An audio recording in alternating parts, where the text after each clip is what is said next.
Actually, that would be good because I'd like to be able to stream onto both onto YouTube and to Twitch someday. Yeah, it's good. I do Facebook, YouTube, Twitch, Twitter, and trying to do Wow. LinkedIn. LinkedIn just opened like a beta thing. So they have it an option where you can stream to LinkedIn, and one of my friends on followers on YouTube suggested that I start doing LinkedIn because it's more professional or something. You get a more professional market with people with more money watching. Right. Sound good? Question mark. Smart. I got like a few dozen people in the chat. Need to make sure this sounds good. Great. Um, yep, looks like sounds good. Awesome. So, Jonathan, thanks for coming on, for having a conversation with me. Would you mind telling us a little bit about yourself before we get started? Sure, Tom. So my name is Jonathan Quist. I am a former seminarian for the Catholic Church. My seminary got interrupted with COVID, and so I'm trying to start up kind of a media platform. And so I studied philosophy before I went into my program for priesthood, and I did a couple of years of theology there and a year of practical formation before that ended. But I'm still hoping to be a priest one day. That's my tag name is irlpriest. Yeah. Cool. I'm an atheist, by which I mean I believe. Yeah. Cell phone ringing. That's always nice. Oh, sorry. It's all right. Yeah, go ahead. All right. So I'm an atheist, by which I mean I believe there are no reasons to believe in the existence of God. I think that naturalism is a better explanation for everything. And that pretty much all the arguments and evidence for God are kinds of arguments from ignorance, things we don't understand, therefore God, kind of a thing. So could you tell me the reasons you believe there are for belief in a God? And I'd like to tell you my position on those and hear your thoughts on my position. Sure. Yeah, I have actually a bit of a opening statement that I've prepared. If you don't mind me going through that. Sure, go for it. Okay. The God that Christians and philosophers of the past have always believed in cannot be proved or disproved through conventional science. The development and proliferation of the scientific method has inarguably been an enormous boon to society in technology, education, health, and almost every facet of modern life. But many have argued the science over the years has overstepped the scope of its framework. Catholic physicist Jonathan Lunin, in a recent lecture at Cornell University, pointed out such an instance in the seminal work, The Grand Design, where physicists Stephen Hawking and Leonard Mlodinow asked, what is nature? Where did all of this come from? Did the universe need a creator? Traditionally, these are questions for philosophy, but philosophy is dead. Scientists have become the bearers of the torch of discovery and requests for knowledge.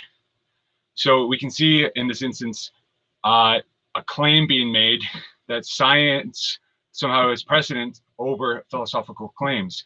And this is, to an extent, unprecedented. This wasn't the way that science ever was really appeared to do. It was what science always claimed was to be able to make empirical claims and not necessarily to be make metaphysical claims or claims beyond that limited scope.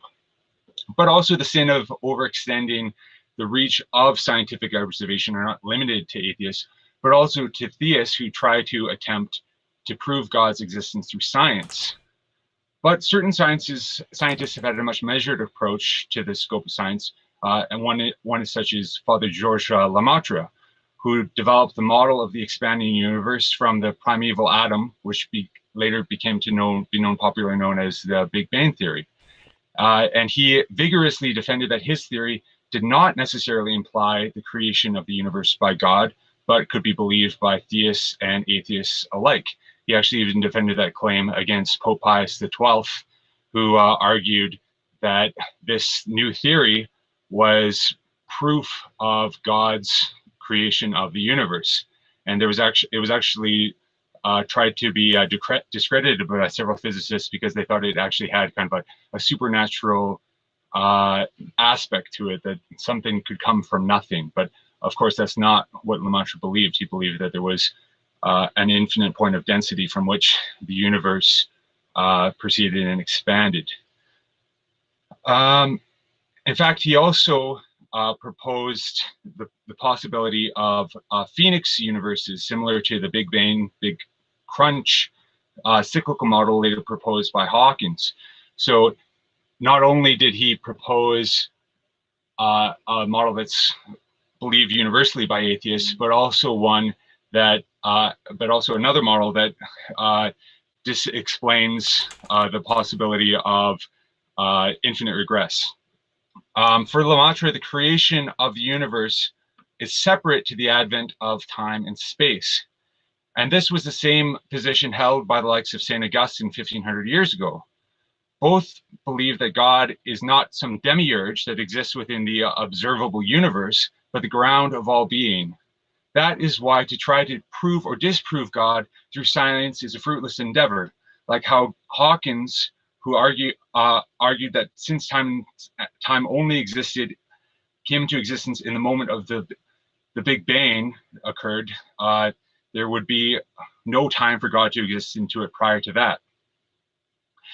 In a very contrary approach that some physicists made, Smolin and Unger in their recent book, The Singular Universe and the Reality of Time, argue that trying to create the universe, trying to describe the universe by applying the laws of physics makes no sense, because you always have to have boundaries to the purview of the laws you're trying to apply.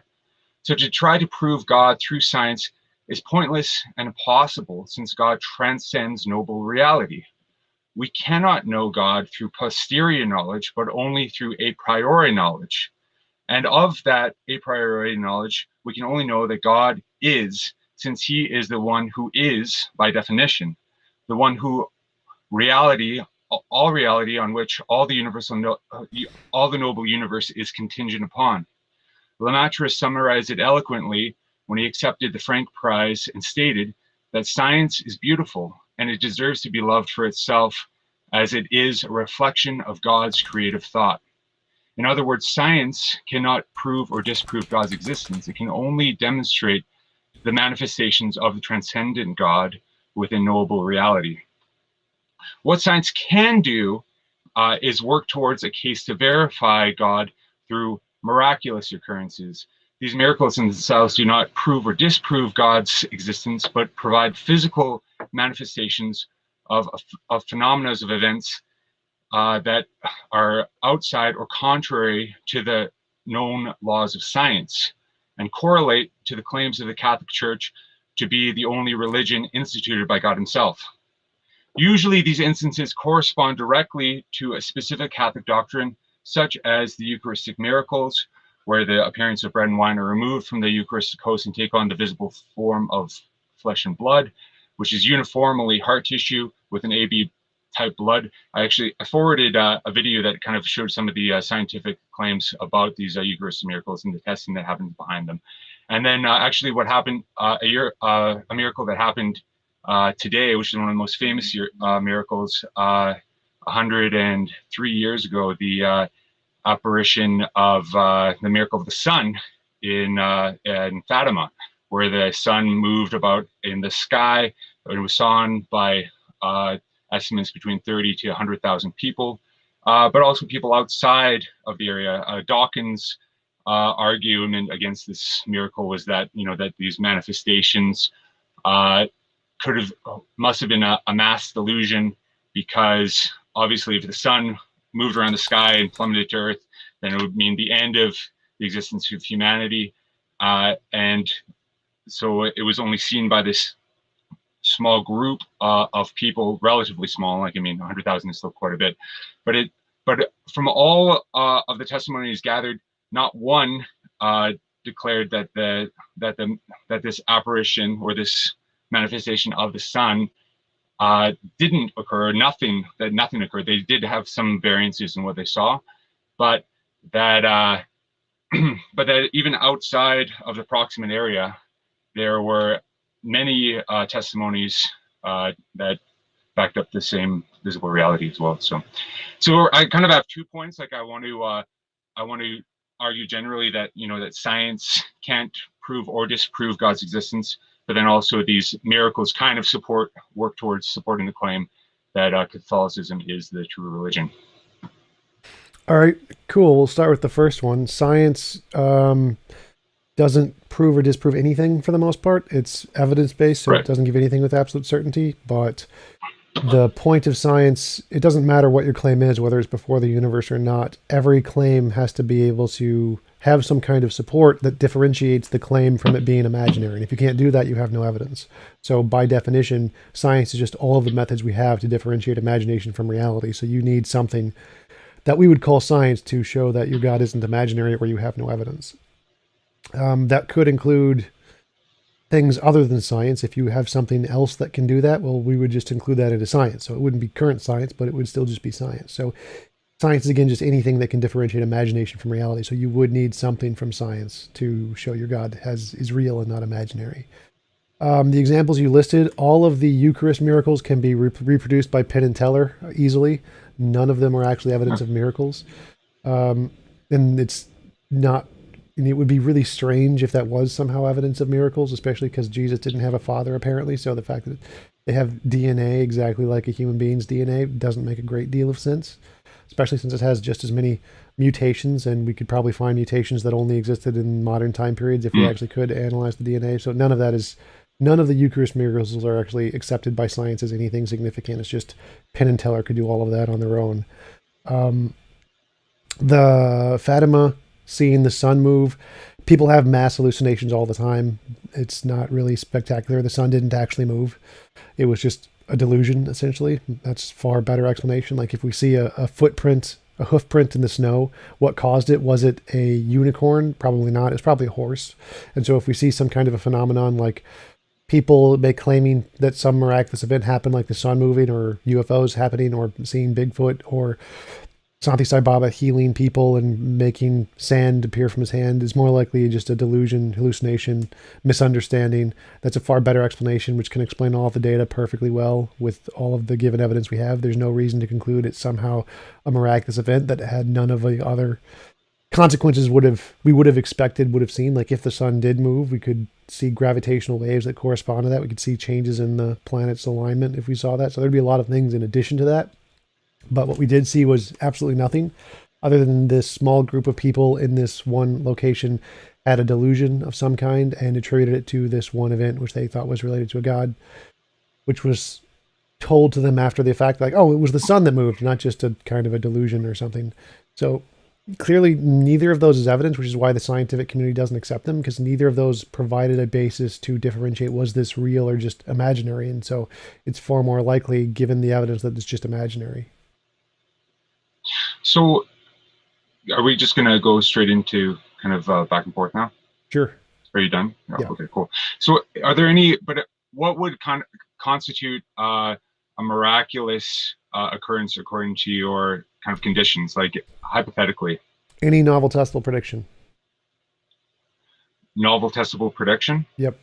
So, okay, so, but couldn't you also like feasibly deny that that any sort of novel, testable prediction could also fall kind of within some sort of like error, some sort of like gamut of science? Like for instance, the Eucharistic miracles were tested by credible scientists, and they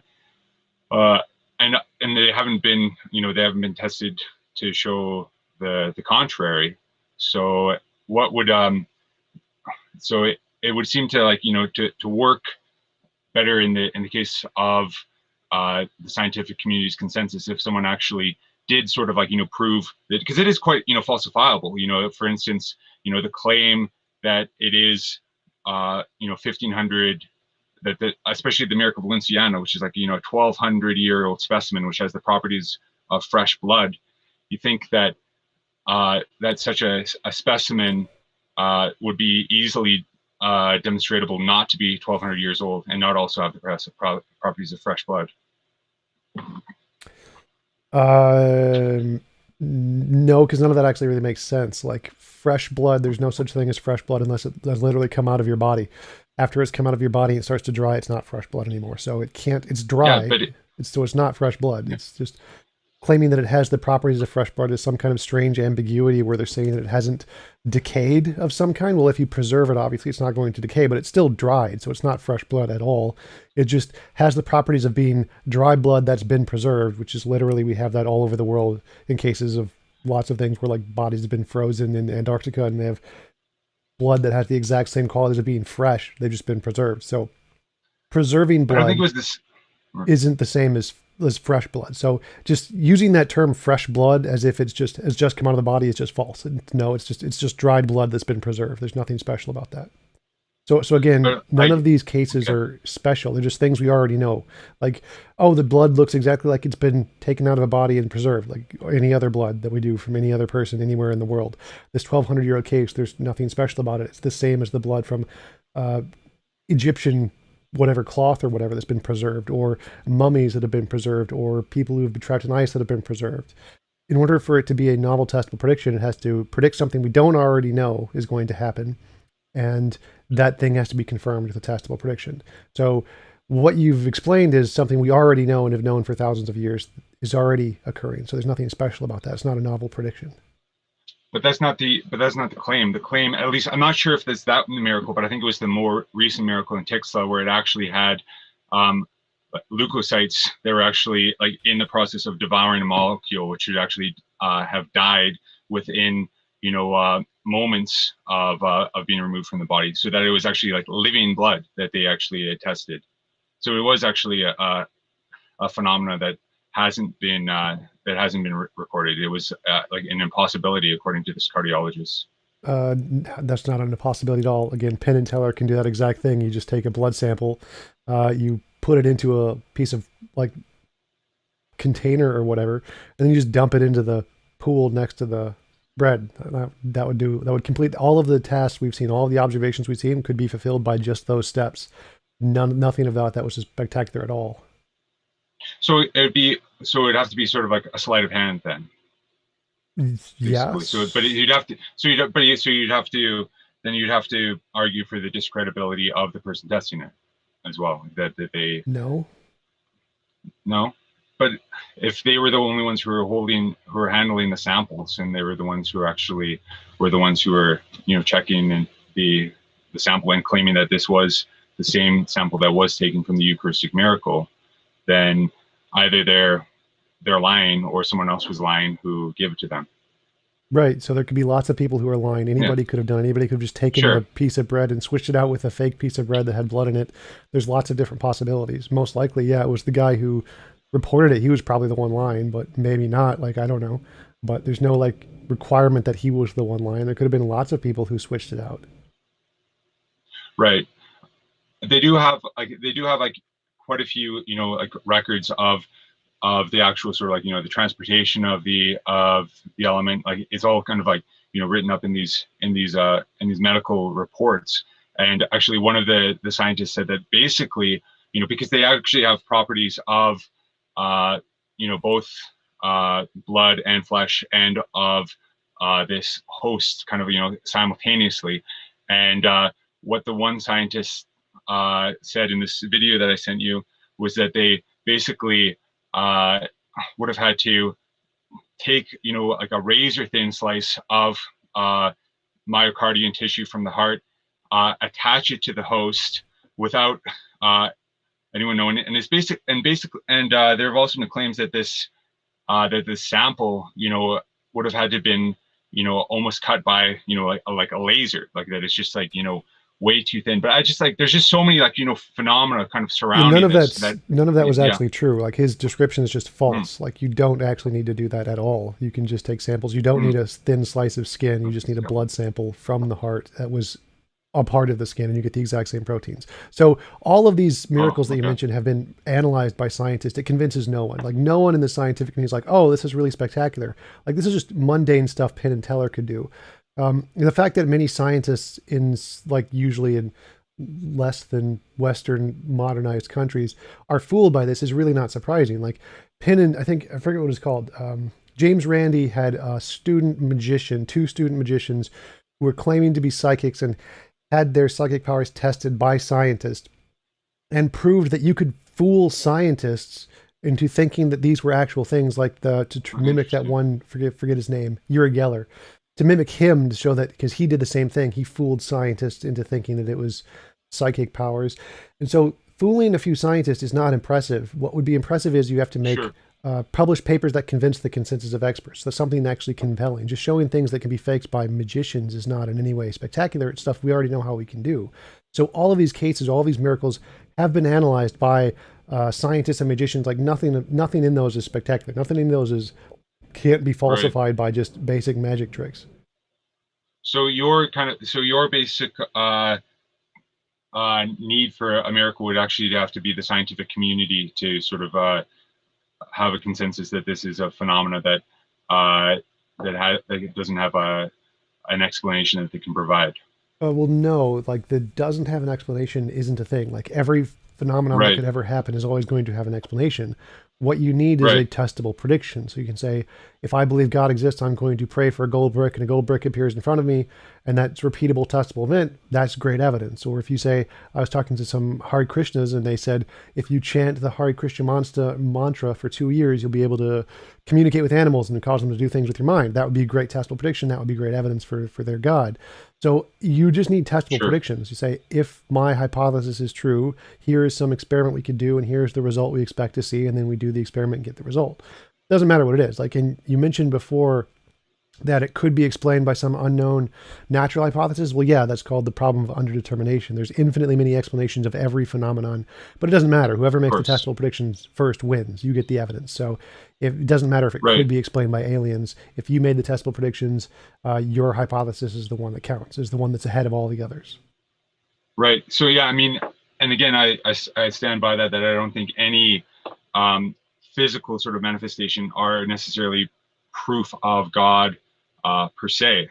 But I guess I should backtrack a bit and try and defend sort of my what I would like to hold as my definition for God, and I think that we can come to kind of come some agreement, even if we don't agree on like the name of the determinant, that God is that which exists necessarily. Would you say that there is, that the contingent universe like sort of implies some necessary existence? Sort of. So our universe does Right. not in any way do that, because our universe's contingency doesn't Sure. mean that like there could be an infinite regress of things. That's completely possible. Most models in physics Right. entail an infinite regress. There could be a cyclic universe like the Phoenix thing you mentioned. That's totally possible. There's no Right. logical contradiction there. It could be a necessary thing like a brute fact. That's also a possibility. So it doesn't necessitate a necessary thing. Like that's not something that's required logically, but it is one of the possibilities. Yes. Right. So oh, it's only one of the possibilities that something exists necessarily. But would Yeah. you? But yeah, okay. So but what would you say to that claim that there is necessary that there is sort of a necessary cause outside of the universe that is kind of like uncaused? I guess we're going more into the Kalam sort of argument Yeah. here, even though I don't necessarily abide by the Kalam argument. Yeah, It's the same thing. Like, no, it does not yeah, have an uncaused cause is not a requirement for reality. You can have an infinite regress of causes. That is definitely a possibility. Most models in physics have that in actual infinite past. You could have a cyclic model, which is just like the thing causes itself through some outside of time kind of causation through emergent space-time kind of models. Or you could have a necessary brute fact that everything stems from. That's also a possibility, but that necessary brute fact could just be a natural necessary thing like naturalistic pantheism, which is a non-conscious kind of a god thing, just an eternal, all-powerful, non-conscious entity, being, whatever. mm. But I guess the problem with all these sort of realities is that if you have a whole bunch of just like contingent stuff, doesn't that sort of leave open the possibility of absolute nothing? I mean, if everything in the observable universe and in reality is in fact contingent, then there is a probability that none of it could exist, which seems to be at least go against sort of our logical the way that we formulate conclusions. No, no one in physics thinks there was ever an absolute nothing ever. Right. It's not even a Sure. possibility. So I don't know Yeah. what you mean by saying the fact that it's contingent means it could have been different, or it's not a necessary thing, or it's temporally Right. finite. But that doesn't mean there was ever an absolute nothing. There could just be an infinite regress of contingent things. That's totally fine with no necessary thing. If but if they're truly contingent, either that means they can either exist or not exist. That means that they're actually reliant on something else. That's what contingency means, is that they don't have their own uh, predication of existence amongst themselves, their existence actually relies on something prior to them. So if Right, you but that have, they can't yeah, not exist. So the fact that they exist now means they can't not exist in the past, or they can't not exist in whatever time frame we're talking about. So the fact that sure, they exist now yeah, kind of means that they couldn't not exist at some point. They could have been different, but they couldn't not exist. So the absolute nothing doesn't follow at all from everything being contingent. There's no way that contingent things could have in any way imply an absolute nothing. okay, yeah, I would agree that that's why I would maintain that you can't have a theoretical framework where simply everything that exists is contingent. There has to be at least like some sort of ground for all being, and that's what I would define as God. But it's kind of a transcendent understanding of God. That you'd have to arrive. You don't. Yeah, You just need a material. Like, for example, you could have matter and energy could be the ground of all being, but matter and energy changes. So it's not like in one particular form at all particular times, it can change. And so by the change definition, like that Thomas Aquinas uses, then it would not be a necessary being by his definition because it can change, even though it is sure. existing throughout all possible time and space. So you have a ground of necessary being, but it's a Mhm. changing ground of necessary being as opposed to the theistic concept of an unchanging kind of a necessary God. Like that part you don't need. So if you just want to say you need something that grounds existence, like, yeah, that's matter and energy, we have that, that's perfectly fine. And we can call that a necessary thing, like naturalistic pantheism. I'm fine to grant that if you want, but it is perfectly fine to be changing necessary thing. But can't you have a conceptual universe that doesn't have matter or energy? Sure, and I can have a conceptual universe with a square circle in it, but that doesn't mean it can actually exist. Sure, but what's the ground of those laws then in those realities? Our imagination?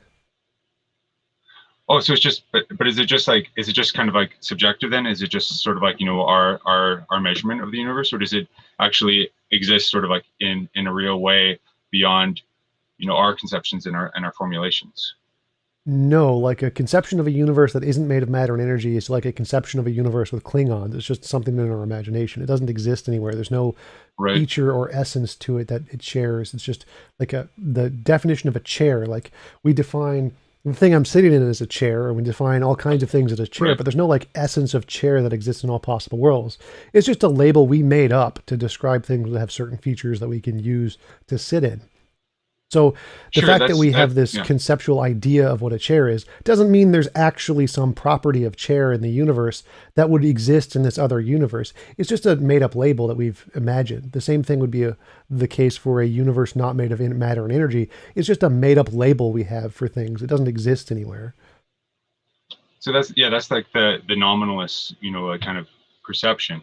But what about like the reality of mathematics? Because mathematics interact with the universe in a way that's both predictable and that also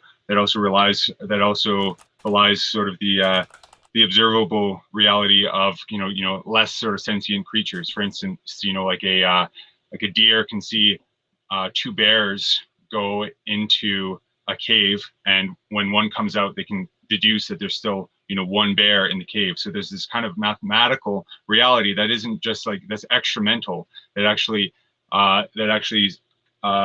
imposes itself upon reality kind of beyond our nominalistic labelings of realities that we observe and sort of group together.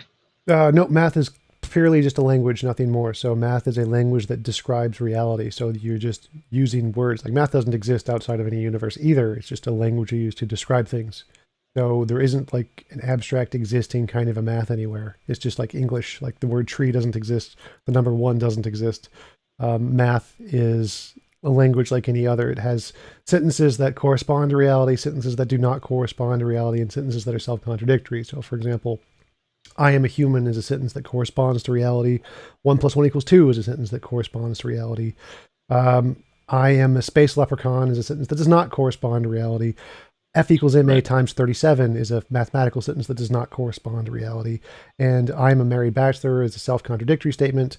1 + 1 = 7 is a self-contradictory statement. So math is, again, just a language like English, no different than any other. And it just describes reality as long as you use it correctly. So it's in this, like, known in mathematics, this is a language for a long time. We can just use it to represent all kinds of things that exist, don't exist, and are self-contradictory. It's not an existing thing. Right. I know that, yeah, that essential realism is, kind of far out of kind of the popular consensus, but it does, correlate, strongly with the with kind of the Catholic understanding of God, and that and how it's married to, reality. So would you consider yourself to be kind of a logical positivist then? No, no one is a logical positive anymore. Okay. Yeah. Right. So how do you describe that philosophy of not having any sort of uh, mathematical language, or not having, like, what? Yeah, I'm not familiar with that philosophy. I'm not sure what you mean. Like, uh, most philosophers consider logic and math to be languages. It's like literally Right. the Right. first sentence of the Stanford Encyclopedia of Philosophy on classical Sure. logic. Sure. Yeah. Yeah. Yeah. Okay. Um, Yeah. so I don't think there's a name for it. It's a language. Just, yeah, philosophy. Okay. Yeah. But okay. So, but what about my example? Like, that that we can observe mathematical, realities outside of beings that and behavior that's sort of, mapped towards, mathematical realities. How would you describe those phenomena? The same way you described the deer as seeing a cave and bears, like you use the English words cave and bears, like the deer Right. would also represent those with some kinds of word or image or something. And but it just, you wouldn't use the word cave or bear. Same with numbers. So there's it's just a language. We use the mathematical language like square root, divided by, multiplication, addition. A deer would just do the same thing. It wouldn't be using plus signs and minus signs and divided by signs. It would have its own language of math to describe those things, just like it would have its own words for bear and cave that wouldn't be bear and cave. So there's nothing about that. There's no transcendental anything in math. It's just a language that we made up to describe things in reality. And a deer would have its own language to describe things in reality. It would just be synonymous with our math, just like its words would be synonymous with our languages of words. So the deer would kind of have their own language, Sure, like their own kind of conventional language, I suppose. sure. Okay. But what about just like purely sort of like, non, kind of conscious, reality? Like, I mean, it just is that would that just boil down to perception? Like, I mean, What? if an What? asteroid, if an asteroid breaks apart, then you'd have, into two pieces, then you'd have, two pieces that it, even though we use the word, two to mean, that reality of two isn't just like, isn't just arbitrary. It's something that is constant and consistent throughout the universe. Right. Reality is reality. That's where we get one from. And so if Right. reality was divided into two, it's not because of math. It's not like math is holding reality together and stopping it from dividing Oh itself yeah, of into course. 10. Yeah. No, Math no. Yeah, yeah, yeah. math doesn't exist anywhere. It's not controlling anything. It just describes the way reality is. So reality is the fundamental thing. Like there is one reality, one asteroid. And if the asteroid splits Sure. into two, the math doesn't matter. The math is just a way to describe the fact that it split into two, and we call it Right. two. But the reality is the defining factor and what makes it one and two in different parts. So, but would you say that our perception is, it corresponds, consistently on a one-to-one basis with reality? No, definitely not. Oh, okay. But then how do we? So then how do we know, sort of like, for sure, that we have knowledge of these realities as they sort of exist in the universe? Like, I guess like this is more of a phenomenological, kind of question. Like, how do we know for sure that that what we're observing in a given reality actually has that sort of numerical quantity that we're actually seeing? I'm not sure what you're asking there. So we know reality is reality, so that's where we get one. Like we can know certain Right. things with certainty, like I think, therefore I am. We don't most anything else we don't have absolute certainty on pretty much about anything else. But from there we can say, so I exist, there is one of me, and then there's one of you, that's two. So now we can add things up, and then this language we've constructed of math, we can know it describes reality because we have access to reality through I think, therefore I am. And from that, we can parallel those things, those usages of numbers, to other things in reality. Like there is an asteroid; it broke into two, um, and we can then just count them. Now, maybe it broke into a third piece we just didn't see. That's definitely Sure. possible. Yeah. So I don't know exactly what you're asking there. But what about, okay, so that with with Descartes, like, kind of cogito, like I think therefore I am, it doesn't sort of just that sort of like explanation. You have to go through his whole meditations to avoid, solipsism. So how would you avoid, just saying that everything that I experience isn't just like a perception of my consciousness then? Like, Uh, what's the epistemological grounding then? Fallibilism, it's the consensus in philosophy that you can have knowledge without absolute certainty. So that's what they use to conclude we're not in the matrix, we're not a brain in the vat. We weren't created 5 minutes ago. Those kinds of things. All of those are based on fallibilism. Oh, okay. Yeah, I guess I'd have a little bit more of an optimistic epistemology, that there is actually sort of a correlation, an imperfect correlation between um, our perception and reality, that's more than just communicable, that is actually sort of like essential, that that when we actually witness that when, because there are sort of, even though there are sort of like breakdowns in this language, like where we can trace in certain languages certain phenomena that aren't really kind of communicable in other languages. Like I think Quine talks about this one sort of like native uh, expression of like a chicken's like leg sort of like moving, that isn't really sort of expressed in any other language. That there is uh, some sort of like universal sense that when I point to something and call it something, that it is that object, that there is, and and when you actually point and delineate that object through the language, uh,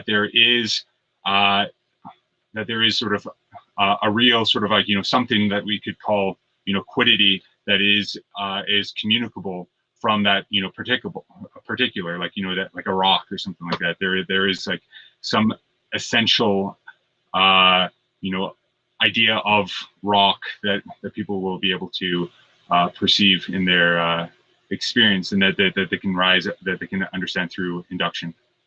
Right, that's definitely the case for some things, but not everything. And many things that's false. For Mm, that's the problem of identity in philosophy. Like, what is the sun? Was the sun end at the flames, or is the sun or the flames outside of it, or is it just the matter that makes up the sun that emits the flames, or is it the heat, or is it the light? Like, depending on how you define it, right, you don't know what right, the actual thing is, but you could say there is probably a thing there, the sun, that is it refers to. And there are many cases where we thought there was something there that our language referred to where it wasn't. For example, Zeus. Like, well, what caused that lightning? It was Zeus. And so we thought there was this thing in the universe that this word referred to, but it didn't actually exist. Or things like one of the mm, recent conversations I've had is about, is race real? And so race would be another idea. If race is not real, that's a word we use to ascribe to some kind of identity. And if it's not real, then it's just a fake thing. This doesn't actually exist in the world. So there's lots of sure, social constructions that exist in the world that we people think are real, even if they're not real. And so yeah, we have to have some way to independently verify that it is actually real from our imagination, not just a social construction. So clearly, we right, don't have a one-to-one correlation with our perception of reality. There's lots of things we perceive yeah, falsely. absolutely, yeah, yeah, yeah. That's true, but I mean, yeah, but I suppose when we have perception, you know, uh, varying sort of like with um, you know color blindness and different spectrums and understandings of color. You know, how do we know that there is like something that is red, that is kind of communicable outside of like just kind of collective experience. Like, I mean, even, but, and there is kind of like, and there is sort of like, even with, like a kind of a commonality, even with people who have like, sensory deprivation of an idea of red. Like it's kind of, it's a weird sort of like phenomenon, but a lot of like, blind people have recorded, their kind of conception of red to be sort of related to the sound of a trumpet. And it's a weird kind of notion, but it is actually, kind of shockingly uniform. So yeah, I don't know. Like, I mean, I don't think that's proof of essential realism, but I would, in your sort of epistemology, describe those kind of phenomena. Well, yeah, we already know what causes that. It's the tabula rasa, the blank slate in the mind. We know that's false. We know that by the way the brain functions, it already has predisposed ideas in there, like the cuckoo. I think I forget what the bird is called. I think it's the cuckoo bird, where it lays the nest in another bird's. It lays its egg in another bird's nest, and when the baby bird hatches, it pushes out all of the other eggs. Like it's just born. It has no idea why it's doing this, but every single one of them does this. And so it has this innate idea in its brain before it was ever born. And so the same thing applies to pretty much any animal. Like the way your brain is structured, you have ideas inside of it. We know that the auditory section of the brain and the visual section of the brain are right next to each other. Brock is auditory section and Wick is visual section, and that the wires cross all the time. And so there's people who have synesthesia, where numbers and colors are shared and where sounds and colors are shared. And so they attribute different properties to the numbers and the colors. And so we know the brain already does that. We know that blind people can actually see colors if their visual cortex is fine, but their retina is damaged, then, or if the part of their brain that is causing them to be blind is a damage where the eye is transmitting the signal to the brain, and so they can't see, so their eye sees just fine, but their conscious brain doesn't get any signal, then the subconscious brain can still be receiving a signal. And so you can hold up a card and say, what color are you seeing? And they can still tell you the color even though they're completely blind. So we know that there are lots of cases where just the brain, the way it's functioning, can see the colors exactly as they are, even if you're blind. So you don't actually need the ability to see to know what color is like. And we can verify it by saying this color has this wavelength of light, and we can, people who have like certain, I forget what it is, color blindness, where they can't differentiate between different colors, we can tell that they can't see this wavelength of light over this wavelength of light, and we can measure it that way. So all of that stuff is just stuff we've already solved in science a long time ago. Right. Yeah, I mean, I guess that's yeah, I guess that's true. That's true. I mean, I guess that doesn't necessarily correlate some sort of like essential sort of like understanding of a phenomenon. But yeah, I still think that there is like more, but there are sort of more abstract realities that that people can have like sort of a consensus of, like something like beauty, even though it is very subjective. There can be sort of common experiences of transcendent beauty, and we have this sort of like this category of beauty that, even though it differentiates radically between individuals, it is still something that people would admit categorically exists, and doesn't necessarily exist only inside the observer, but also it somewhat in reality. Like, you say something isn't beautiful, like you don't just say that I find it beautiful. I think that, for instance, that someone who claimed that the Rocky Mountains weren't beautiful would be categorically wrong. My understanding is the consensus in neurology, psychology, every science, and the vast majority of philosophy is that beauty is purely subjective and evolutionary. Like, we see things that are beautiful, like baby pandas are beautiful because they have big eyes, a big eye to face ratio, and they're very fluffy, and we find those things attractive since they're like children, which had evolutionary advantages, which is why we find it attractive. We find people attractive because of they're very symmetrical, because that was an attractive feature. We find youth attractive because it's evolutionary advantageous. So beauty is really just a lighting up of the correct chemicals in the brain to mimic other things that had evolutionary advantages to seeing. Like, we find there was a study on patients in a hospital. One was on a side that had windows facing a grassy meadow, and one was on a side which faced a concrete like parking lot. And the people with the grass meadows had a lot lower stress and healed faster because that was more beautiful to them, and it lowered the stress level since it was more advantageous. So all of these, the idea of beauty is not in any way transcendental from the consensus of everyone in the science and philosophy realm, other than like theology. And Sure. so there's nothing really about that would qualify as transcendental. Yeah. All right, but what about sort of the idea of Georges Lemaitre of God's work being communicated through science, like that? What if all like sort of physical reality that is observable is the manifestation of God in the world? Like how, I mean, and you could and you can argue, and you could argue that God, and that kind of a God, which Lemaitre believed in, isn't provable or disprovable through through conventional science, because it wouldn't be observable. God isn't a being within observable reality. So what would your objections to that sort of outlook be? Any claim you need to show that it's not imaginary. So if you have some claim that there is this God and Mm. science is a manifestation of the God, if you have no way to differentiate this claim from the imaginary alternatives to which there's infinite always, like we can say, well, actually this universe was made by 27 pixie leprechauns and science is a manifestation of their beauty or whatever, or just the magic of the flying spaghetti monster, or maybe it's a manifestation of voodoo or whatever. You could just put in whatever kind of God concept you want and say, well, everything we're doing is just a manifestation of that. And you need to presuppose that or else you wouldn't have any of it. And there's infinitely many of those things. So what you need to do is you need to say, well, here's my explanation. And in order to show that my explanation is not just like all these other imaginary things people just made up, I need to have this kind of methodological demonstration, which is what we would call science. Now you could put in something else if you want. If you have a different way to differentiate imagination from reality, that's perfectly fine too. But you need some way to show that your explanation isn't just imaginary. And because to me, it just seems like, well, you've just inserted your imaginary hypothesis to say, well, God explains everything, and that's why we can do science. Well, I mean, I just put in the spaghetti monster. Why would we believe that your assertion is less imaginary than the spaghetti monster? And so Lemaitre's explanation is just an assertion without evidence. Right. Sure, but I guess that's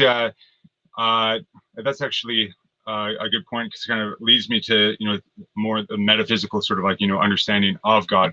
I don't think you could have like 10,000 pixie monsters, because you'd have to have, in order to have like a necessary non-contingent being, it would actually have to be one. That's one of the Why? first deductions, because it wouldn't actually be it wouldn't be truly sort of necessary if there was more than one. Why? If there was more than one, where is the ontological entailment there?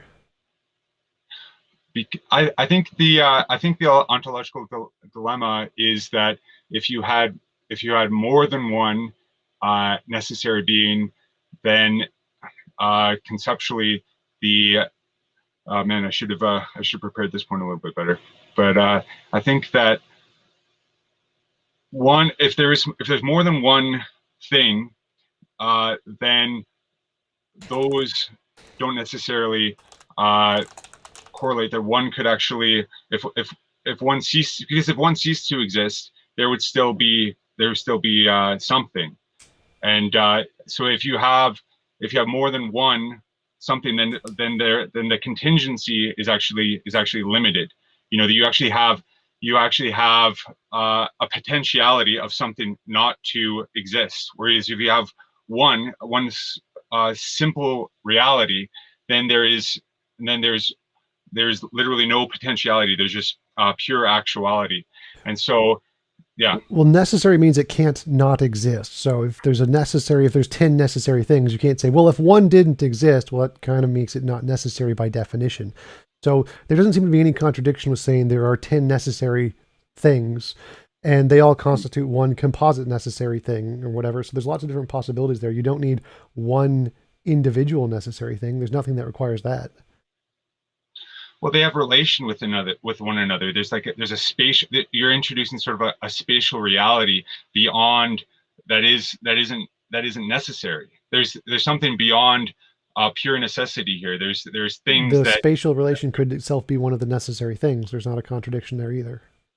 well, space, no, but space in itself is a contingency. Like that space Why do you say that? in Like, more there's than nothing. one reality. Why do you say that? Well, no, Space isn't. because the space is a thing. Space is actually like a definite, measurable thing. Our space is, yes, but the philosophical concept not necessarily. So just like you would say, our consciousness is is a measurable thing, but you wouldn't from that follow that all consciousness is a necessary thing or is a contingent thing, right? But there is, relationality, which Well, is wait, just stick with that one isn't question, necessary. right? Yeah. So Yeah. Okay. Sure. our consciousness is a contingent measurable thing. Does that mean that God's consciousness is a contingent measurable thing? Well, I'm not inferring right now that God has consciousness. This is I'm Yeah. not this isn't like Sure. a representation. It's just a general question. So if you Okay. say, Yeah. assuming God is conscious, he's a Christian God, he's conscious God. Our consciousness is clearly a measurable thing. From that, could you therefore infer that God's consciousness was a measurable thing and he could not be the necessary being? Would that be a reasonable justification?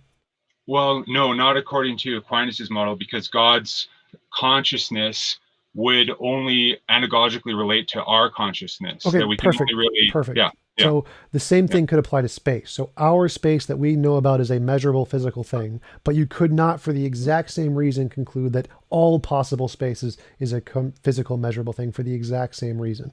So you can't just infer Right. that because of our measurable kind, that is a instantiation of the essence, essentially, to use the Thomistic Right, term, of all possible kinds. So just like there could be a consciousness that is analogical to ours, there could be a space that is analogical to ours too, and the space could be a necessary thing.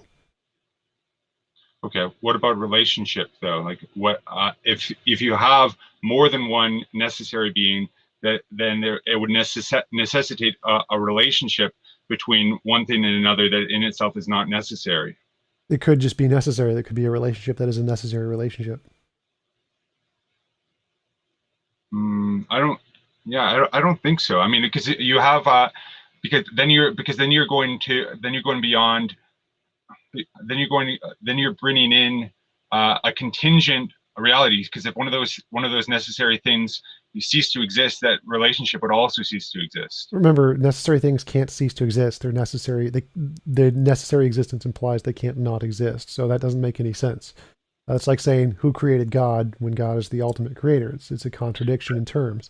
So there is no logical contradiction between there being three necessary things: a red particle, a blue particle, and the relation between the red and blue particle. Those could all be necessary things on their own. There's no reason for them to be just one.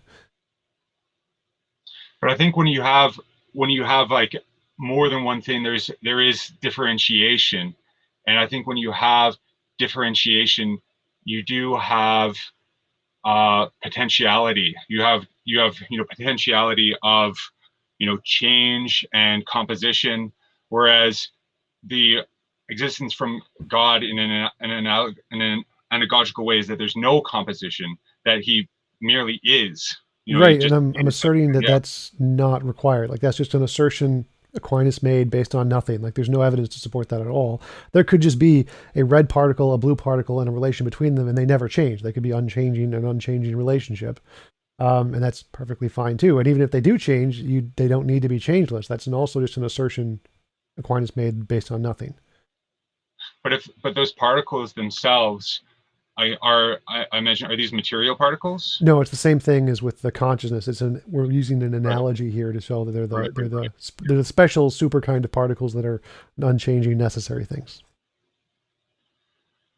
Yeah, I don't know. I mean, I think that like the way that the Thomistic argument is sort of like unpacked is that there is that there are essential that there is within God no composition. There is no privation, no sort and pure sort of like actuality, and so that any sort of like differentiation with that would imply that there is in fact less than something that's purely actualized, that there is some sort of like potentiality for these things to uh relate, or for the relationship to change. When I think you have like, I think you do it imply some measure of of change and disparity and relationship when you have two more than one entity. I think that it yeah I yeah the maybe I'll have to email you back once I read up more about the deduction of oneness. But that is, once we do sort of go to more deductions, it obviously becomes harder to prove. But I do think that there's a soundness to having like one necessary being. Just because even in our, I don't know. Well, sure, that's the assertion, but there you'd have to give some, like Aquinas, supposedly these are his proofs, so he has a proof for this somehow, but I see no proof of this at all. It just seems to be an empty assertion. Like I can just assert that there's a magical flying spaghetti monster, and that's the ground of all being, and any changes are not possible because it is the perfect oneness and this perfect simplicity. Like Aquinas says, God is perfect love, and that seems completely ridiculously nonsense to me. Like I could just, there's no, love is again just an emotion, a chemical reaction in the brain. So if you want to say that that is somehow an analogical to the essence of love, and that there's this essence of love out there, I could just say, okay, the spaghetti is an analog to the essence of spaghetti, and then there's this essence of spaghetti out there. So there's lots of these strange properties that Aquinas says, well, that's just an analogy of some super property out there. Well, I could just pick anything like spaghetti, and the same thing would apply, like to your example earlier. Why, like if God is the instantiation of science, well, I could just say it's an instantiation of the spaghetti monster. How do you show that your assertion is the correct one as opposed to the imaginary one? Right. Well, God wouldn't have any composition. So to say like he's a flying spaghetti monster, that means that it implies that there's spaghetti within him or some of the properties of spaghetti. Whereas God wouldn't have any properties per se, but God is in essence the perfection from which all being comes. Well, remember for instance, the reason why you call God love is because we have this understanding, very limited understanding of something called love, and there is an element of perfection with of that love. We have like predispositions of like one sort of like relationship being more perfect than another. This is kind of the fourth way of his 5 ways of proof, and they're in order because it starts from this divine simplicity and then moves to the different sort of like realities from contingent reality from sort of our observation. And so when we say something that God is love, it's from an anagogical kind of perspective that there is some sort of thing as perfect love that God could have kind of like an attribute of, but in a way that doesn't have that's changeless, that we could, but it is something that is ultimately transcendent. Right, so all of the justifications he uses for love can be mirrored for spaghetti. So just like as having one relationship is somehow better than 2 or whatever, I can say, well, spiral spaghetti is clearly greater than string spaghetti, or and lasagna spaghetti is clearly greater than spiral spaghetti. So clearly there's some magnitude of spaghetti greatness, and there has to be a greatness essence of spaghetti out there, just like Aquinas says there is for love. Like you can use every one of his arguments for things like spaghetti that he uses for love for the exact thing like spaghetti to argue there's some essence of spaghetti. Like there's not, it seems to be completely arbitrary and ad hoc that he's picked these properties because that's what he thinks God is. And you could have just picked any other properties and it would work the exact same way.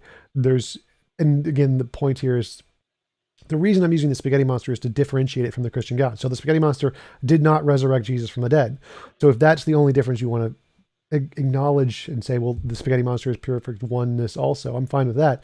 But we know the spaghetti monster didn't raise Jesus from the dead, so it can't be the Christian God. So there's clearly a possible differentiation between what this necessary being did or didn't do. One has this essence of spaghetti and one has this essence of love. The spaghetti monster does not have the essence of love. I'm rejecting that as a possibility, and you would reject the essence of spaghetti as a possibility. But neither of those is more supported than the other. They're just ad hoc arguments that are saying, well, spaghetti has some greatness property and love has some greatness property. I reject yours, you reject mine, but there's neither one has more or less evidence there. Well, no, I would say that if spaghetti has like an essence that is sort of like, that is truly sort of like, transcendent, then that would be anagogically attributable to God. just like everything that's observable in the universe that we can say has like, some sort of like, transcendent property that is like, measurable, could say to have come from God. So yeah, so even spaghetti, could be in a sense, attributable to God, even though it wouldn't be in a way that has, potential. Like, you can't say that God is only lasagna and not spiral pasta. Right. So, but in my hypothesis, I accept that one, but get rid of love. So there's no love in mine. Love isn't a thing. So that my spaghetti monster hypothesis is clearly not the same as your God hypothesis. There's definitely a difference there. Why would Oh, yours be? From a Christian reality. Yeah. I mean, not just the God of the kind of the philosophers. Well, I could go with that one either and pick any of the other properties in whichever your definition of God is and just say not that one and this one, and it has the same effect. So, um, I can take whatever you think God is, take one of the properties, say that's not a part of perfection, and spaghetti is, and then have a different alternative. One of these is true, one of these is imaginary, and so you still need to provide some way to differentiate which hypothesis is the true one, which one is the imaginary one. Sure. I mean, I guess I would say that anything that doesn't have a correlation with, one particular area of, science or reality would be imaginary. For instance, like Zeus is imaginary because he has this property of thunder that's attributed to him. The god of the universe is prior to everything that exists. So everything that exists to some capacity exists in him. Okay, but I can still so like the properties that Aquinas said was it God is good in himself, like perfect, infinite, omnipotent, omniscient, happiness itself, knowledge itself, love itself, immutable, eternal. Like, and I can say, okay, half of those I can get rid of all of them. Nope, knowledge itself, not a thing. Aquinas just made that up. He's just wrong. He doesn't know what he's talking about. Love itself, not a thing. Happiness itself, not a thing. All Sure, that's just sure. crap he made up. And the real properties are just spaghetti, meatballs, spaghetti sauce. Those are the real But properties. none of those are essential properties. No, no, no. So I'm They're saying those attributes. Yeah, those are right. all essential properties. Mine are essential properties. His are not essential properties. Well, I mean, I guess hypothetically, you can attribute sort of any of these properties to God, but they're always going to be analogous to God's actual existence, because God's actual, essence is to be. So God, in a sense, is existence.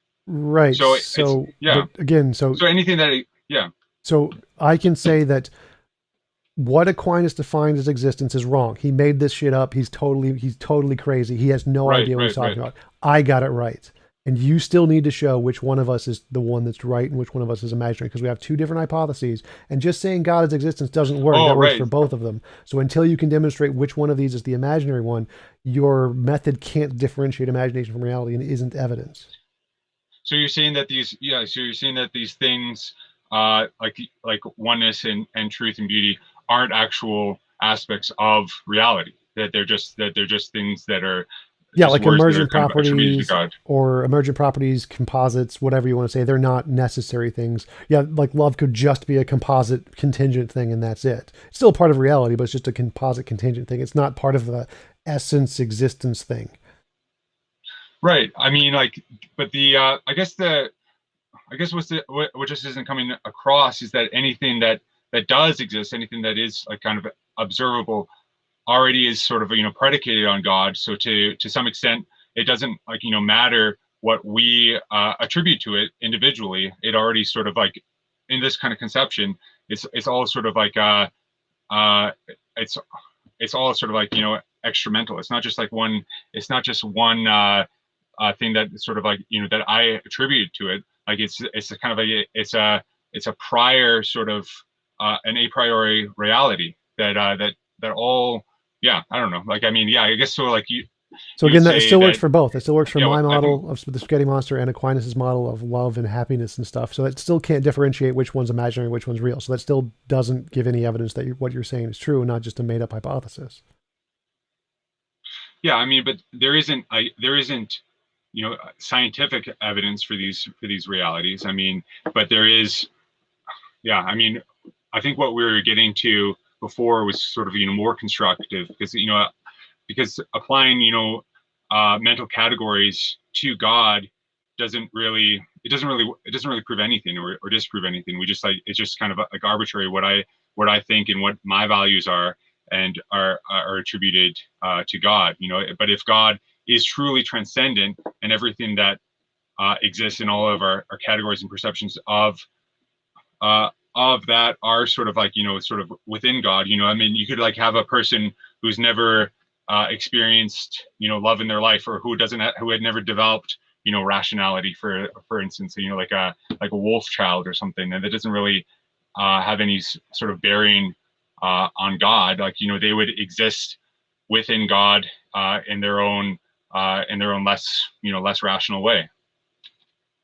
Again, so that doesn't help us differentiate imagination from reality. So Right. my problem here is still like I can just say all Christian God ideas are wrong. There is no Christian God. Jesus did not rise from the dead. There is no conscious being that created the universe. It's purely just naturalistic pantheism. And that is the essence, the pure act or whatever properties you want to say are required in reality itself. That's it. There is no omnipotence, omniscience, omnibenevolence. All that stuff's gone. It's just all powerful eternal nature, and that's it. And that is the pure being. And the definition of pure being given by Aquinas is just wrong. All of these things, love, happiness, etc., are all just composites. They only exist as composites. They will never be a part of the essence of being thing. You have to show why his definition isn't imaginary and mine is, or it's just a made up thing. There's no evidence for it of any kind, scientific, a priori, none. So this naturalistic, like pantheistic, sort of reality, but that would uh, that would predispose like that there's no necessity. That would be there would be like literally everything in the universe then would be contingent. Because then No, that would be yeah. so. There is the necessary thing. It is just a natural, necessary thing, like that is the ground of being. It is just like what you imagine God is, except without any of the properties. No consciousness, no being, no love, no happiness. All of those are just contingent composites of things that came about from matter and nothing more. So there is a ground of being. There is a necessary being. It's just there's no consciousness, no personality to it. It's just energy. Oh, okay. So all energy is sort of like this transformable, reality that's sort of like in and with everything, but can decay and Nope, has it's undecayable. It's potentiality. Oh, unchanging. It's purely act. No consciousness, no love, no happiness. Just act, just energy. oh, okay, interesting. But then how would it manifest itself in kind of substantiated beings? Like how would that actually work? It's energy. It can Like do how that. does it? Oh, so but the energy itself. It's pure So act energy, so it can yeah, do that. It doesn't need a consciousness to do that. Why would it need consciousness? no, it doesn't. The consciousness doesn't. The consciousness doesn't matter. I mean, what matters is that that I suppose that energy would at least have the potentiality to become matter, wouldn't it? Uh, no, like in the way, does pure act have the potentiality to become being? Or No, it doesn't have any potentiality. right, so but it still created the universe. Yeah, it did create the universe. Yeah, that's actually a really good point. But it does. But that's So in whatever yeah, way because it God, in seems like whatever way you potentiality. imagine Yeah, God did that, mind did it the same way, but without the mind. right. But okay, so it would be like this. So the energy sort of exists apart from the universe. Like, is that kind Sure. of the idea? Yeah. Okay, what that but that's not kind of the formulation. Is that God isn't just apart and transcendent from the universe? That is also like fundamentally immanent as well. That everything That's that okay. sort of I'm happy to exists grant that exists too. in Okay, God. so I can modify my Sure. theory, say Yeah. it's perfectly imminent as well. Oh, okay, interesting. Yeah. But then if it was perfectly imminent, there would be I suppose there would be reality um, outside of itself that would be yeah that is actually a good point. I'd have to think about that more. Yeah, because if you did sort of like postulate this that there is this energy, but I guess when you say energy, you do have like instantiations of energy that actually exist. I mean, Remember, I guess you it'd be just using the analogical. word, yeah. It'd be analogical, Right, just like the space-time consciousness thing and spaghetti thing. right. So when you say flying spaghetti monster, it doesn't really have any sort of like any sort of correspondence, with reality. It's just this so it's a transcendent spaghetti monster, is what you're saying. Yeah. So it'd be exactly the same way as you're using an analogical example of God being a conscious person of some kind. The spaghetti monster is an analogy of our spaghetti plus some other things, but it's not the same as ours. It's an analogy, the same sense. It's like magical super spaghetti that doesn't exist in our universe. Yeah, but I mean, I guess like that's just sort of like a human kind of conception of spaghetti. I mean, I think that like that religion, even though I think it has been sort of like like verified in the way that we talked about it before, it doesn't like the Christian kind of conception, just points at sort of like one kind of particular area that's sort of greater than it. So like you could have like this pantheistic sort of like reality, or this flying spaghetti monster reality, that if they are necessary and transcendent, then we would be and necessary, then we'd be talking about the same reality, which Nope, is the ground because of all being. neither of mine rose Jesus from the dead, so they're definitely not the same. Well, and one has there's no love, no happiness. Right. So I got rid of any concept of love is gone, happiness is gone.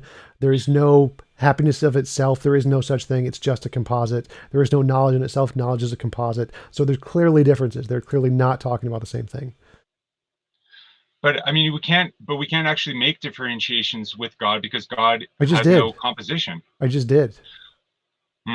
Well, I mean, we're talking about this transcendent reality, which kind of like goes beyond sort of like our human our human limited conceptions. But I mean, I think that any sort of like conceptual sort of like meanderings with this transcendent being would just kind of be beyond sort of like our rational capacity. But so you're saying that this transcendent being would somehow not fundamentally not correlate with things on the earth. So like things like love and knowledge would be other than that being. No, they're just composites. So they can't be a part of God because they're composites. So if love is just a composite, it can't be a thing in God. And so I'm saying there is no essence of love. Love is just a composite. Like chairs. Chairs are just a composite. There is no essence of chair in the fundamental part of the universe. It's just a thing we've made up. Same thing with love and knowledge and all those things. Those are products of brains. None of them exist fundamentally in the universe.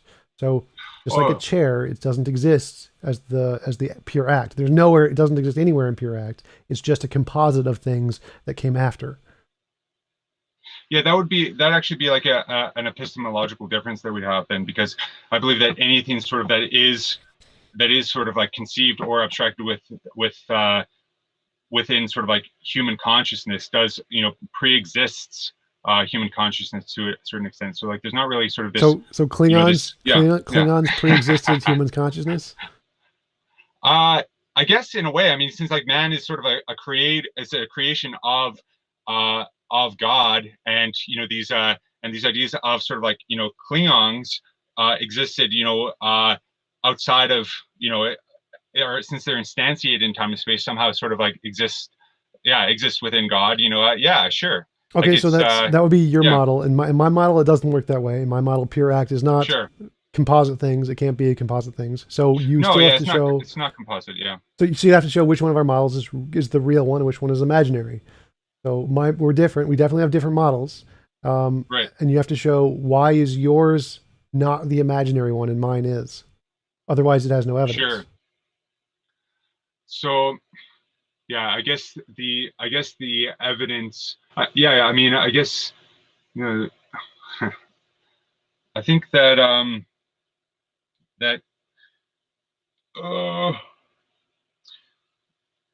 so what would qualify as evidence then? Novel testing predictions. What are we're talking about?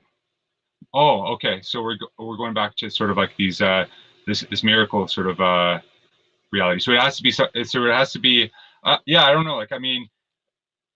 Well, so again, evidence is anything that can differentiate imagination from reality. Now, the method that I use for that is novel testable predictions. If you come up with a different method, that would be evidence too. I just don't know what that would be. I only know about novel testable predictions are the only reliable way to differentiate imagination from reality. So if you came up with a different way, that would count as evidence too. I just don't know what that would be.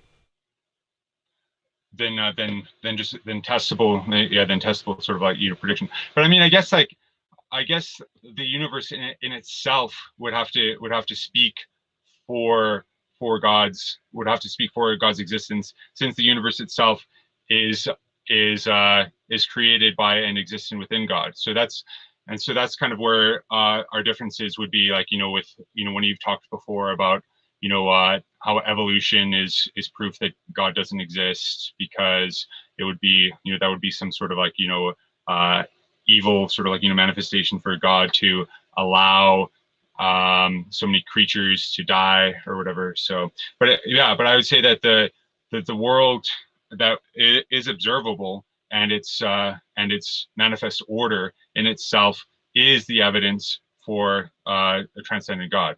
I can just say the same thing. It's evidence of the transcendent spaghetti monster who didn't rise Caesar from the dead. So that doesn't get us anywhere, because that same justification works for both hypotheses. So you need something like, I believe that spaghetti monster is real. If the spaghetti monster is real, I can pray to him and he will grant me a gold brick with his noodly appendage every time. And if we all pray to God, or pray to the spaghetti monster, he'll give us all gold bricks. And if we all did that and we all got gold bricks, that would be great evidence of the spaghetti monster. The spaghetti monster would then be the superior hypothesis there, and it would disprove your idea of God being the perfect oneness. And it would confirm my hypothesis that, well, God is actually just magical spaghetti that is not oneness at all. It's just a composite magical spaghetti. But then, well, I mean, then it wouldn't be transcendent. But yeah, well, yeah, that would just we're prove going your in circles hypothesis again, yeah. wrong. It would just say that the entire Thomistic enterprise is just wrong. This one's right. Yeah, I don't think it's that simple. Like, I don't think that you can just like. I think that it is more of like an a priori construct, right? That I don't think we can actually come to posterior evidence that God exists if he is actually transcendent. Like, you can't actually arrive at posterior evidence of anything transcendent. So why wouldn't the gold brick example work? Well, I think that then you'd be demonstrating something that is manifest and sort of observable in reality. I mean, I guess you could say, yeah, I mean, to see like what if we had like a miracle that everyone sort of observed. Yeah, that would be like evidence of a God. But I guess that still wouldn't necessarily. You could prove that maybe that there's good evidence for this Christian God to exist, but it still wouldn't prove that it exists in this way that is a unity that's sort of like transcendent. You could say that it only proves that God exists as a being sort of within observable reality. Like this, we're talking about a difference between different like conceptions of being here, right? Like, are you familiar with not really. the difference So between it doesn't matter what your hypothesis is. You can say your God exactly as you defined it is true. Therefore, I'll pray to him, get a gold brick. If you pray to him, get a gold brick. That's evidence of whatever you hypothesize. Anything. If you hypothesize there is a round square in the middle of the universe and it'll give you a gold brick and you get a gold brick, that's evidence of a round square. Like even something as ridiculous as Einstein saying time is going to bend, physically it exists and it's going to bend, which was a logical contradiction because time isn't a physical concept.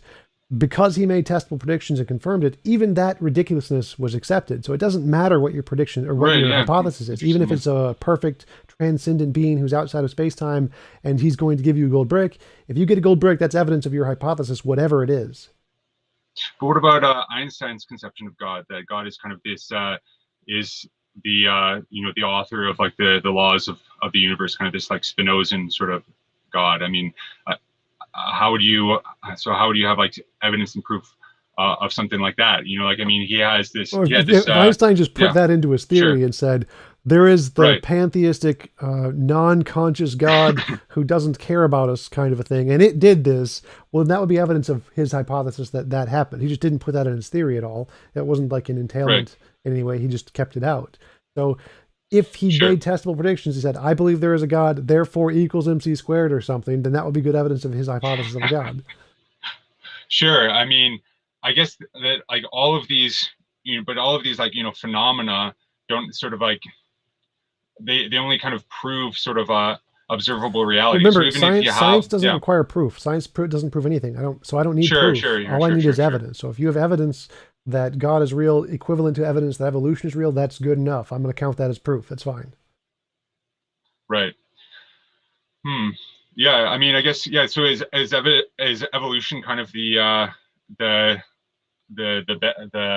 bedrock then of like of proof for God? Then it's like, the existent evident for life through evolution. Is that kind of the more so than a kind of like a cosmological understanding? Is that, yeah, Cosmological would be fine too. If you can show evidence of right, God equivalent to the cosmic microwave background, that would be great. Or if you can show evidence of God to the plate tectonic theory of earthquakes, that works too. Any scientific theory, germ theory of disease, um, uh, the matter theory of mass and the nuclear theory, like any of those, electromagnetism, any of those, if you can show God to the same standard of them, I count that as proof.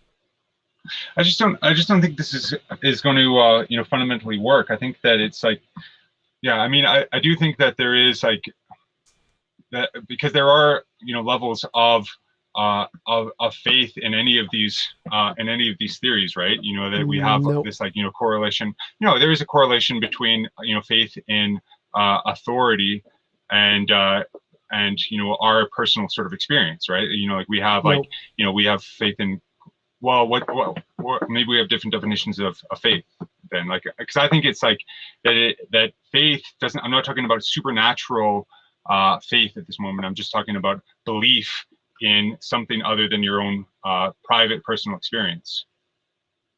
Induction? You're That's just it. calling faith induction? Oh, sure, yeah, you could say. Well, induction usually implies like that you're going from a particular to universal, right? But I no, I'm not calling it. I'm not saying induction, but I mean that you could say that I have faith that the moon isn't like a glowing ball in the sky, because that is the information that has been handed on to me by. I haven't been to the moon myself. I don't have objective observable knowledge outside of things that have been presented to me that the moon exists. So I have, like, a level of faith in the moon's existence as it's been communicated to me. I don't have that at That's all. kind of So what I would define as faith. I see the moon every night when I look up at it. I can see it through a Sure, telescope, and then all of the facts described about the moon correlate to all the information I have. Like I can say if the moon is X distance away and traveling at X speed, and I have a telescope of X magnification, then all of the measurements match exactly what the scientists are saying. So I can verify their claims. And then I say, sure. if You can hypothetically, but you haven't yet. You haven't yet yeah, I done have. that, I imagine. I look up at Oh, the you night go. all the Okay, time. sure. So like Okay, you don't have to verify literally every claim. Like if I say engines work and there is an engine in the car, and if the engine works, it'll take person from point A to point B, and person A goes from point A to point B, then you can conclude everything about engines. Like everything that scientists say about sure, engine sure. is true. So you don't need to verify every single piece about engine. All you need to do is say engines do this, and if this occurs, engines work. Same thing applies to the But moon. So I then, can say if the moon is X distance away, if it has this much mass, if it's traveling on this world, then I can watch it and see it move every night in the same space, and do whatever you want, just the mundane predictions, just like with the car, and conclude everything that scientists have been saying is true because those mundane predictions are correct. well, I mean, but there'd be a limit on it to shoot too, wouldn't there? Like, I mean, wouldn't you take David Hume's conception that that induction is in fact impossible, that we can't know with an unparalleled certainty that the sun won't rise will rise again tomorrow. Like, I mean, these inductions that we make are, to an extent, have a level of uncertainty to them. Sure, but you don't need certainty. That's fallibilism. You don't need certainty for knowledge. Sure. Well, yeah, that would be kind of that's interesting. Then, so what would your definition of knowledge be? Justified true belief. Okay.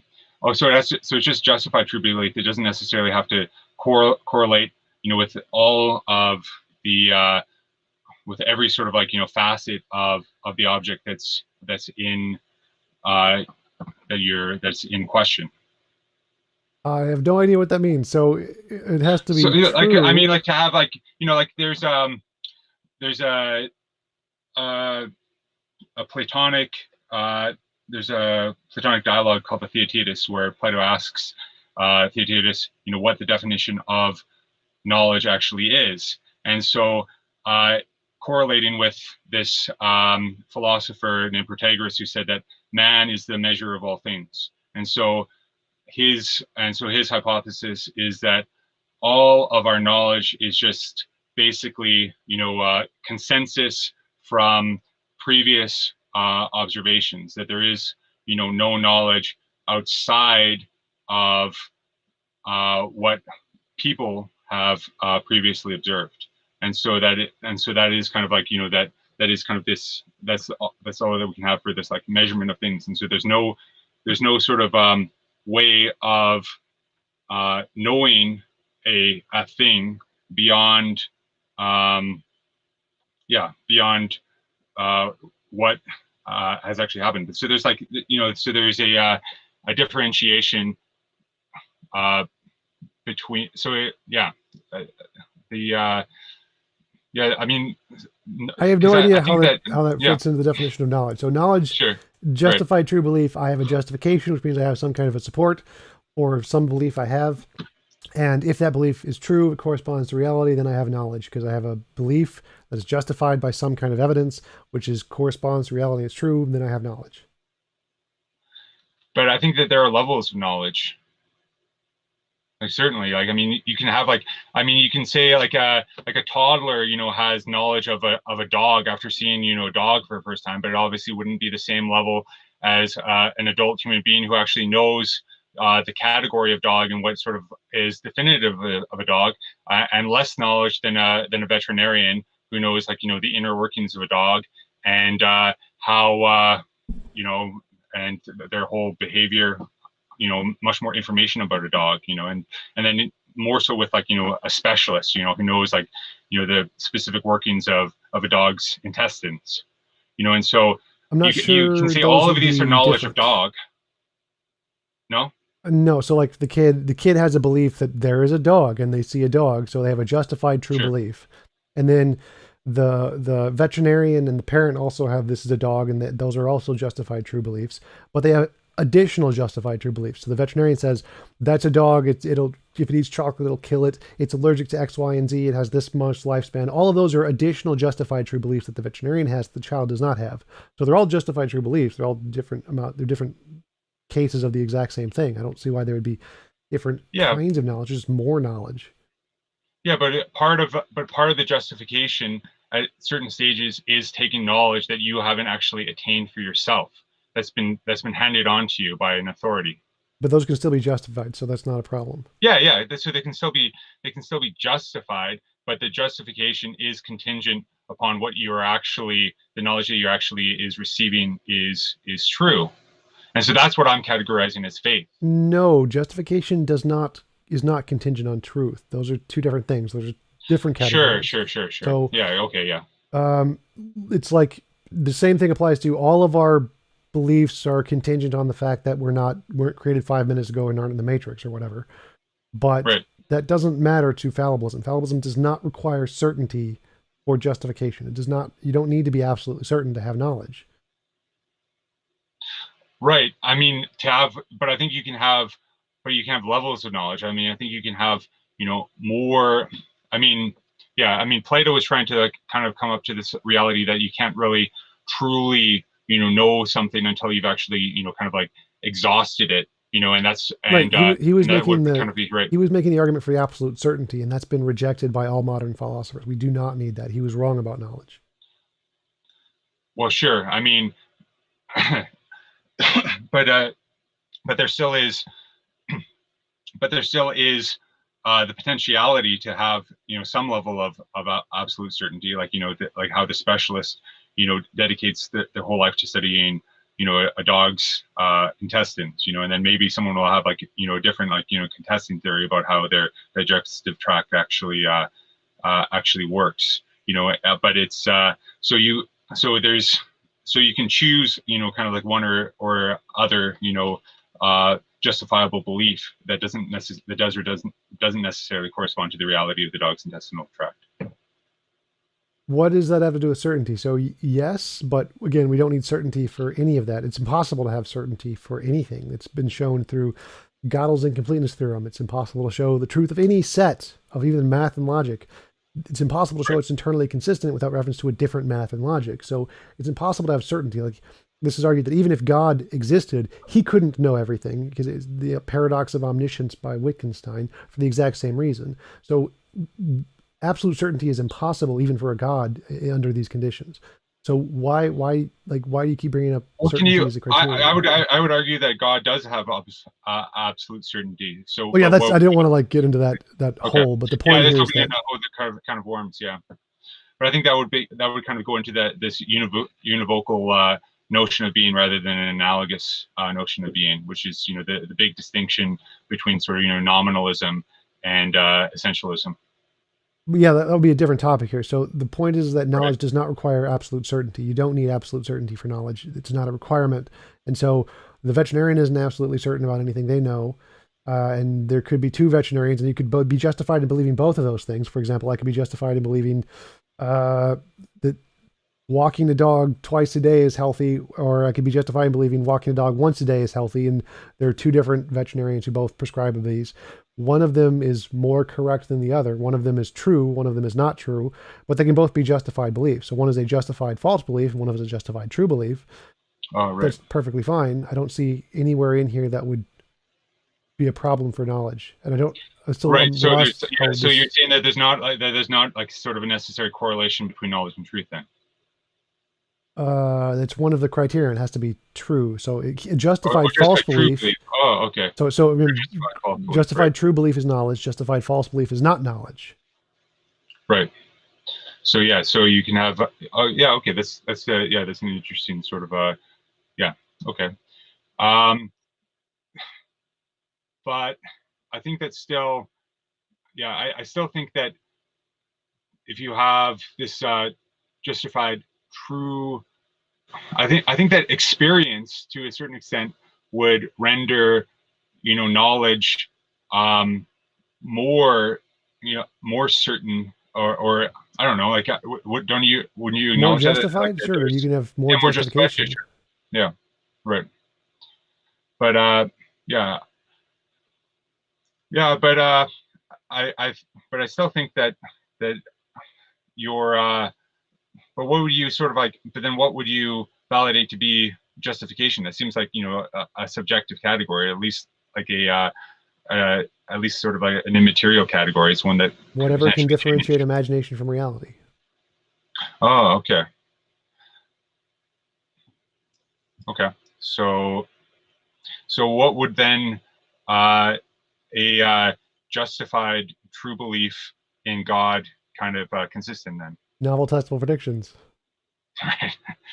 Going back to that. Okay, if you have a different way, to differentiate, that's fine. I'm happy. Just anything that can differentiate imagination from reality is evidence. Yeah, I guess I think we're just like kind of hung up with I just don't I don't think that's gonna happen. Like I think that there's I think that I'll concede this point to you this round, but I want to get back maybe on email or something and look more into the logical deductions of why a necessary being has to be one, because I think that was kind of the one area where I fell apart the most. So definitely. All right, so we can come back and have a part 2 at some point. Sure. Oh, I would love that. Yeah, this was awesome. So thanks so much, Tom. That was actually a really cool discussion. Yeah. Thanks. I appreciate it. Thanks for taking the time to have a conversation with me. I really enjoyed talking about Thomism, because I've tried to talk with a few Thomists, but they don't usually go into like the questions, and the last one I had did not go well. But yeah, thanks for coming on. Thanks for being polite. And I appreciate you taking the time to have a conversation with me. Yeah, that was awesome. Okay.